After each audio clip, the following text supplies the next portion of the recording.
आज है 25 अगस्त और वक्त हो रहा है 11:30 पीएम। शुरुआत करते हैं आज की कुछ खास खबरों से।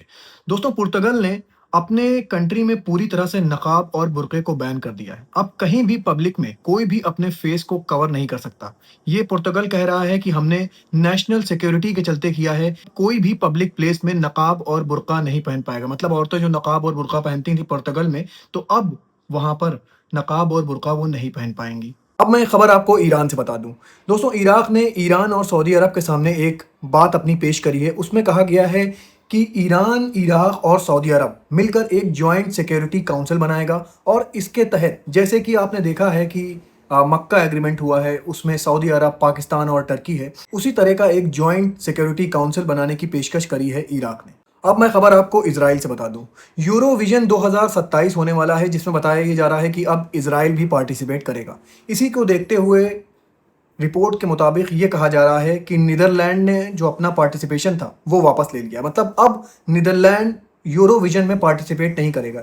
नीदरलैंड का कहना है कि जिस पार्टिसिपेशन में ऐसी कंट्री पार्टिसिपेट करे जो जेनोसाइड कर रही है गाजा के अंदर, वहाँ हम पार्टिसिपेट नहीं करेंगे। इस वक्त जो मौजूदा गवर्नमेंट है इजराइल के अंदर, उसके खिलाफ दुनिया भर में अब आवाज़ें उठना शुरू हो गई हैं। इसी के चलते नीदरलैंड ने कहा है कि अगर इजराइल यूरोविजन 2027 में पार्टिसिपेट करता है तो हम इसमें पार्टिसिपेट नहीं करेंगे। एक खबर मैं और आपको इजराइल से बता दूं। इजराइल के हाइफा जेल के सामने अब प्रोटेस्ट स्टार्ट हो गया है। बताया ये जा रहा है कि इस प्रोटेस्ट में फिलिस्तीनी भी शामिल हैं और इजरायली भी शामिल हैं, और उनका कहना है कि जितनी भी फीमेल को डिटेन करा गया है जेल के अंदर, उनको फ़ौरन रिहा करा जाए। उनका कहना है कि फीमेल्स जो प्रिजन के अंदर हैं उनके ऊपर तशद्दुद करा जा रहा है। इजराइल की जो फोर्स है वो उनके ऊपर तशद्दुद कर रही है, जेल की अथॉरिटी उनके ऊपर तशद्दुद कर रही है, और इसी के चलते उनको फौरी तौर पर रिहा करना होगा। लेकिन अभी तक इजराइल ने उनकी बात नहीं मानी है और ये प्रोटेस्ट हाइफा प्रिजन के सामने जारी है। अब मैं खबर आपको गाजा से बता दूं। गाजा के ऊपर इजराइल का हमला लगातार जारी है। हमलों में काफ़ी ज़्यादा बढ़ोतरी भी हो गई है। बताया ये जा रहा है कि गाजा के अंदर एक हिस्टोरिक मॉस्क थी जिसका नाम था अबू सालिम मॉस्क। बताया ये जा रहा है कि कल के हमले में इजराइल ने इस मॉस्क को पूरी तरह से तबाह कर दिया है। अब मैं खबर आपको रशिया और यूक्रेन की बता दूं। आप जानते हैं यूक्रेन रशिया की जो इकोनॉमिक फैसिलिटीज़ हैं उनको टारगेट कर रहा है। जो प्राइवेट इकोनॉमिक फैसिलिटीज़ हैं जैसे कि वाइल्ड वेरीज और ओजोन लॉजिस्टिक्स, जैसे कि दुनिया भर में अमेज़न वगैरह की होती हैं, वहाँ पर उनके लॉजिस्टिक्स होते हैं, वहाँ सारे सामान रखे जाते हैं, और जब कोई ऑर्डर करता है तो उस लॉजिस्टिक्स में से ही सामान उनके घर पहुँचता है। कल रशिया के प्रेसिडेंट पुतिन ने एक ऑर्डर पास किया है जिसमें बताया ये जा रहा है कि जो भी ये प्राइवेट फैसिलिटीज़ हैं जैसे कि वाइल्ड बेरीज हो गई, ओजोन हो गई, और कुछ प्राइवेट रिफाइनरीज भी हैं जिनके ऊपर यूक्रेन ने हमला किया था।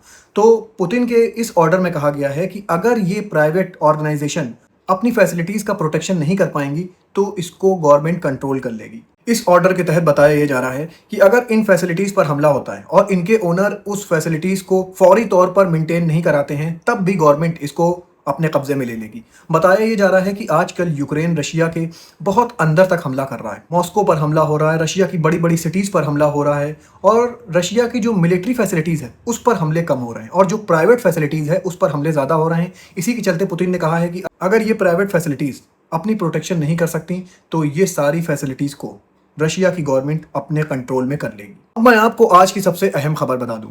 दोस्तों, दुनिया का पहला डेटा सेंटर बन चुका है जो कि अब ह्यूमन ब्रेन सेल से चलेगा। दोस्तों, डेटा सेंटर वो जगह होती है जहां पर हज़ारों लाखों कंप्यूटर रखे होते हैं। वहां पर जैसे दुनिया भर के जो ऐप्स होते हैं, वेबसाइट्स होती हैं, उनके डेटा सेव करे जाते हैं, एआई मॉडल्स को ट्रेन करा जाता है। तो अब बताया ये जा रहा है कि ये दुनिया का पहला ऐसा डेटा सेंटर बन गया है जहां पर ह्यूमन ब्रेन सेल्स हैं, और कंप्यूटर की जगह अब ये ह्यूमन ब्रेन सेल्स जो होंगी वो कंप्यूटिंग का काम करेंगी, वो डेटा को सिक्योर करेंगी, उनको सेव करेंगी। तो ये बहुत बड़ी बात है दोस्तों। जैसे कि हमारा दिमाग सारी चीज़ों को सेव करता है, अब मेमोरीज़ को सेव करता है, हम लोग अपने दिमाग से कैलकुलेशन करते हैं, तो बताया ये जा रहा है कि अब ये डेटा सेंटर कंप्यूटर का काम करेगा और इसमें ह्यूमन ब्रेन सेल्स लगे हुए हैं।